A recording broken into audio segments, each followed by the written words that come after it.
موقع ملے ہم بھی اپنی زندگی میں قربانی دیں.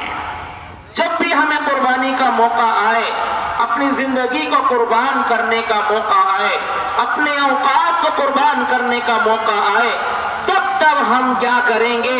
اپنے وقت کو قربان کریں گے.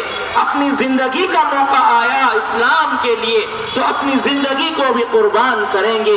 یہ درس اصل میں یہ قربانی ہمیں سکھاتی ہے کہ اے مومنوں، صبح کا وقت ہو گیا، فجر کا وقت ہو گیا، تمہیں نیند آ رہی ہے، بہترین سا بستر ہے، بہترین سا بستر ہے، آرام سے سو رہے ہو، سکون کے ساتھ سو رہے ہو، لیکن فجر کا وقت ہو گیا تو تم اپنی نیند کو قربان کرو.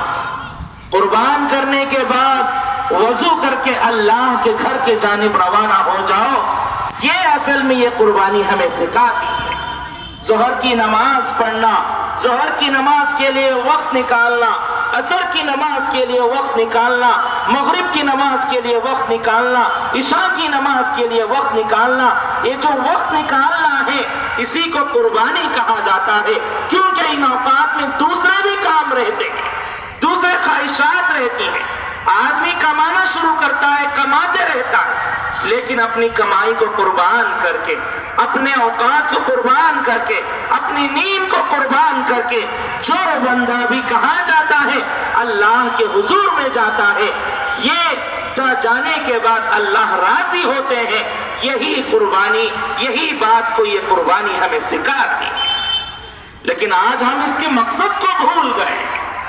یاد رکھو میرے عزیزوں، بغیر قربانی کے کوئی چیز حاصل نہیں ہوتی. آج ہم مسلمانوں کو یہ قربانی دعوت دے رہی ہے. مسلمانوں، اپنے خواہشات کو قربان کرو، اپنے کھانے پینے کو قربان کرو، اپنی زندگی کو اللہ کے لیے قربان کرو. سرکار مدینہ صلی اللہ علیہ وسلم کے سنتوں کے مطابق بنانے کے لیے اپنی زندگی کو، اپنے خواہشات کو قربان کرو.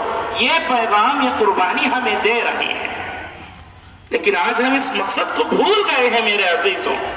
اس لیے میرے عزیزوں، یہ وقت ہے اپنے ملک کے لیے قربان کرنے کا، اپنے دین کے لیے اپنے آپ کو قربان کرنے کا. اپنے دین کے لیے قربانی یہی ہے کہ اپنی زندگی میں دین کو لاؤ. دین کے لیے قربان کیا ہے؟ اپنی زندگی کو دین کے مطابق بناؤ. کچھ بھی ہو جائے اللہ کا حکم نہ چھوٹے، کچھ بھی ہو جائے سرکار مدینہ، تاجدار مدینہ جناب محمد الرسول اللہ صلی اللہ علیہ وسلم کی شریعت نہ چھوٹے، ان کے سنتیں نہ چھوٹیں. کچھ بھی ہو جائے ہم کیا کریں گے؟ اپنی خواہشات کو ان کے سامنے قربان کر دیں گے. یہی تو یہ بتا رہی ہے قربانی.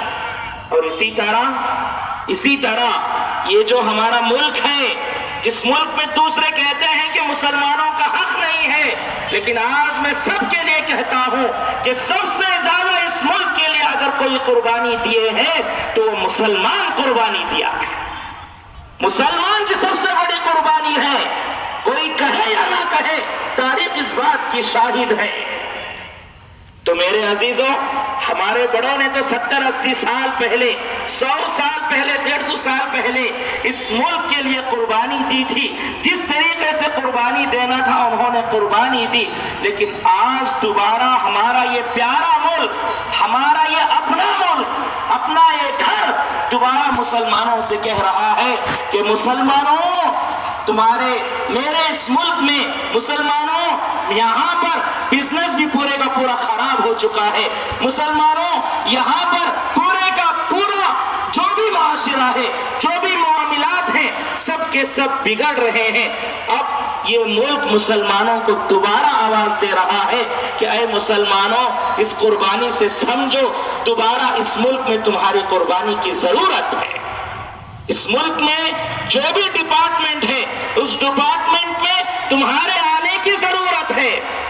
مسلمان کوئی بھی ڈپارٹمنٹ میں کیوں نہ ہو، جب پہنچتا ہے تو اپنے ملک کی حفاظت کے خاطر اس ڈپارٹمنٹ کو